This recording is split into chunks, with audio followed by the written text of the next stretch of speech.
Hello दोस्तों, स्वागत है आपका सोल टेल्स एक्सप्लेनेड चैनल में। आज हम आपके लिए लेकर आए हैं एक ऐसी मूवी जो आपके दिल को छू जाएगी। इस मूवी का नाम है डीएनए। अगर आपने इसे अब तक नहीं देखा है तो यकीन मानिए ये कहानी आपके रोंगटे खड़े कर देगी। वीडियो पसंद आए तो लाइक जरूर करिएगा। चलिए अब कहानी शुरू करते हैं।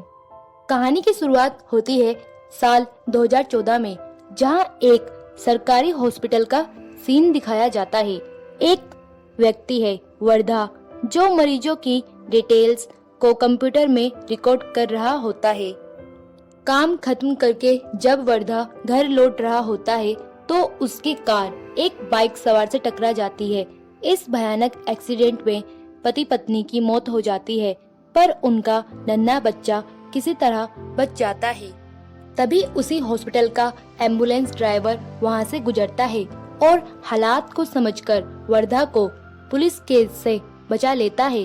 ड्राइवर झूठी गवाही देकर वर्धा का नाम हादसे से मिटा देता है और तब तक के लिए वर्धा उस अनाथ बच्चे को अपने पास रख लेता है। अचानक एक व्यक्ति रोता हुआ वर्धा के पास आता है। उसकी पत्नी 10 साल बाद गर्भवती हुई थी, लेकिन उनका बच्चा बच नहीं पाया। ये सुनकर वर्धा की आंखें नम हो जाती हैं और वो उस एक्सीडेंट में बचे बच्चे को उसी आदमी को दे देता है। उस व्यक्ति के चेहरे पर खुशी लौट आती है और वर्धा को भी एक अनजानी राहत महसूस होती है। कहानी अब वर्तमान में पहुंचती है, जहां आनंद नाम का लड़का शराब की नशे में डूबा हुआ दिखता है। दरअसल उसकी गर्लफ्रेंड उसे छोड़ चुकी है और इस दर्द से वो खुद को बर्बाद कर रहा है। उसकी आदतों से उसके दोस्त भी परेशान हो चुके हैं। वहीं उसके घर में उसका छोटा भाई हर काम में बेहतर है, जिससे उसके पिता उससे बेहद खुश रहते हैं। जब आनंद घर आता है तो माँ को छोड़कर सब उसका मुंह देखने से भी कतराते हैं। पिता तो शराब के लिए उसे ताने देते हैं और डांटते रहते हैं। आनंद चुपचाप सब सुनता है और फिर घर से चला जाता है। उसका छोटा भाई भी अब उसे तवज्जो नहीं देता। अब हम दिव्या नाम की लड़की से मिलते हैं, जिसे देखने के लिए लड़के वाले उसके घर आते हैं। दिव्या की माँ उसे बोलती है कि ज्यादा बोलना मत, वरना फिर से रिश्ता टूट जाएगा। मगर दिव्या अपनी ही धुन में रहती है और लड़के वालों से बेझिझक बातें करती है। लड़के वाले सोचते हैं कि ये लड़की सामान्य नहीं है और वहाँ से चले जाते हैं। इसके बाद दिव्या की माँ उसे डॉक्टर के पास लेकर जाती है। बातचीत से हमें पता चलता है कि दिव्या बचपन से ही भावनात्मक रूप से संवेदनशील है और वो अपने मन की बात छिपा नहीं पाती। डॉक्टर सलाह देता है कि अगली बार किसी को दिखाने से पहले दिव्या की मानसिक स्थिति के बारे में जरूर बताएं। दिव्या डॉक्टर को अपनी सभी दवाइयों के नाम गिना देती है, जिससे साफ होता है कि उसकी याददाश्त गजब की है, भले ही वो बोलने में तेज हो। दूसरी ओर आनंद के छोटे भाई के लिए रिश्ता आता है और उसके पिता आनंद की बुरी छवि छुपाकर रिश्ता पक्का करने की कोशिश करते हैं। लेकिन उसी रात आनंद फिर नशे में धुत होकर घर लौटता है और सबके सामने खुद को शर्मसार कर देता है। लड़की वाले ये देखकर रिश्ता तोड़ देते हैं और आनंद के पिता उसे जमकर ताने मारते हैं कि इसने परिवार का चैन छीन लिया है। आनंद के दोस्त उसे उसके कमरे में ले जाते हैं और उसे समझाते हैं कि जो बीत गया उसे भूलकर आगे बढ़ो, वरना सब कुछ खत्म हो जाएगा। आनंद भी अब बदलने का फैसला करता है और एक आश्रम में जाकर खुद को सुधारने लगता है। इधर आनंद के पिता उसका विवाह करवाने का निर्णय लेते हैं और वो दिव्या को इसके लिए चुनते हैं। जब आनंद आश्रम से लौटता है तो बिना ज्यादा सवाल जवाब के शादी तय हो जाती है। शादी वाले दिन आनंद का दोस्त 2 महिलाओं को बात करते सुनता है कि दिव्या मानसिक रूप से ठीक नहीं है। वो ये बात जाकर आनंद के पिता को बताता है, लेकिन वे अनदेखा कर देते हैं क्योंकि उनकी नजर में आनंद की शादी किसी भी तरह जरूरी थी। आनंद का दोस्त आखिरकार उसे भी सारी सच्चाई बता देता है, लेकिन आनंद दिव्या को देखकर उसकी मासूमियत को समझता है और फैसला करता है कि वो उसी से शादी करेगा। शादी के बाद पहली रात को दोनों खूब बातें करते हैं और धीरे धीरे उनके बीच नजदीकियां बढ़ने लगती है। जल्द ही आनंद और दिव्या एक अलग घर में शिफ्ट हो जाते हैं और उनकी जिंदगी में सुख शांति लौट आती है। आनंद दिव्या से बहुत ज्यादा प्यार करता है और अब एक नौकरी भी कर रहा होता है। कुछ समय बाद दिव्या प्रेग्नेंट होने की बात आनंद को बताती है और आनंद खुशी से झूम उठता है। वो दिव्या का बहुत अच्छे से ख्याल रखता है। तभी कहानी में नया मोड़ आता है।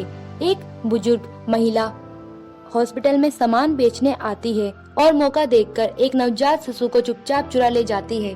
दिव्या की डिलीवरी का दिन आता है और पूरे परिवार में खुशी की लहर दौड़ जाती है। डॉक्टर दिव्या को एक लड़का होने की सूचना देती है और बच्चे को उसकी गोद में रखती है। बच्चे की पहचान के लिए एक सीरियल नंबर वाली पर्ची उसके हाथ पर चिपका दी जाती है। फैमिली वाले जैसे ही यह खबर सुनते हैं, सब जश्न मनाने लगते हैं और पंडित से कुंडली बनवाते हैं। बच्चा वृषभ राशि का निकला, बहुत भाग्यशाली। लेकिन सस्पेंस तब गहराता है जब आनंद दिव्या से मिलने हॉस्पिटल पहुंचता है और बच्चा वहां नहीं होता। डॉक्टर कहती है कि बच्चा ऑक्सीजन के लिए इंक्यूबेटर में रखा गया है। थोड़ी देर बाद जब नर्स बच्चा लेकर आती है तो दिव्या कहती है, ये मेरा बच्चा नहीं है। सब चौंक जाते हैं। दिव्या बताती है कि उसने खुद अपने बच्चे को देखा और छुआ था और ये बच्चा वो नहीं है। डॉक्टर कहती है कि शायद ये डिलीवरी के बाद मानसिक भ्रम हो, लेकिन आनंद को दिव्या की याददाश्त पर यकीन था। वो तुरंत पुलिस को हॉस्पिटल बुलाता है, लेकिन पुलिस कुछ खास नहीं कर पाती। तब एक पुलिस वाला डीएनए टेस्ट कराने की सलाह देता है। आनंद अपने दोस्त की मदद से टेस्ट कराता है और चौंकाने वाली सच्चाई सामने आती है, ये बच्चा उसका नहीं है। वो टूट सा जाता है लेकिन हार नहीं मानता और तुरंत पुलिस स्टेशन जाकर केस फाइल करता है। केस मिलता है एक ऐसे इंस्पेक्टर को जिसका नाम है चिन्ना स्वामी, जो जल्दी रिटायर होने वाला होता है। पहले तो वो केस लेने से हिचकिचाता है, लेकिन बच्चे का सोचकर राजी हो जाता है। जांच के दौरान आनंद और चिन्ना स्वामी को पता चलता है कि कई बच्चों को बलि देने के लिए भी चुराया जाता है। आनंद डर जाता है और गुमशुदा बच्चों की लिस्ट लेकर उनकी मदद करने की ठान लेता है। उन्हें ये भी पता चलता है कि बच्चे खासकर गरीब परिवारों से चुराए जाते हैं और इनकी तस्करी अमीर लोगों को देने के लिए होती है। एक दिन आनंद हॉस्पिटल में एक बूढ़ी महिला को देखता है और उसके बैग से बच्चे का हाथ बाहर दिखता है। उधर चिन्ना स्वामी को एक नर्स पर शक होता है जो जल्दी दुबई जा रही थी। आनंद उस बूढ़ी औरत का पीछा करता है और चिन्ना स्वामी नर्स के घर जाकर उसकी सच्चाई का पता लगाता है। वो नर्स जुड़वा थी। सच उगलवाने पर नर्स बताती है कि उसने पैसे के लालच में बच्चे को बदला, क्योंकि एक आदमी ने उसे दुबई भेजने का लालच दिया था। वो आदमी और कोई नहीं बल्कि वर्धा था, जो अब तक मासूम बना हुआ था। धीरे धीरे राज खुलने लगते हैं। वर्धा और राजेंद्र ने मिलकर बच्चों की तस्करी का गैंग बनाया था। वर्धा हॉस्पिटल के रिकॉर्ड्स देखकर अमीरों को बेचने के लिए बच्चों को चुनता था और इसी लालच ने उसे हैवान बना दिया। जब वर्धा को पता चलता है कि पुलिस उसके पीछे है तो वो राजेंद्र को मरवा देता है, लेकिन उसकी चालबाजी ज्यादा देर टिक नहीं पाती। एक दिन मंदिर में आनंद और दिव्या जाते हैं। वहीं पर दिव्या अपने बच्चे को पहचान लेती है जो NRI फैमिली के साथ होता है। आनंद दौड़कर बच्चा वापस लेने जाता है, लेकिन वर्धा के लोग उस पर हमला करते हैं। आनंद सबको पीटकर वर्धा को पकड़ लेता है। तभी वहाँ राजेंद्र का बेटा आता है और वर्धा को मार डालता है। इस तरह उस मासूमों की तस्करी करने वाला गिरोह हमेशा के लिए खत्म हो जाता है। आखिरकार आनंद और दिव्या को उनका बच्चा वापस मिल जाता है। तो दोस्तों, कैसी लगी आपको डीएनए की ये दिल छू लेने वाली और झंझोर देने वाली कहानी? कमेंट करके जरूर बताइएगा।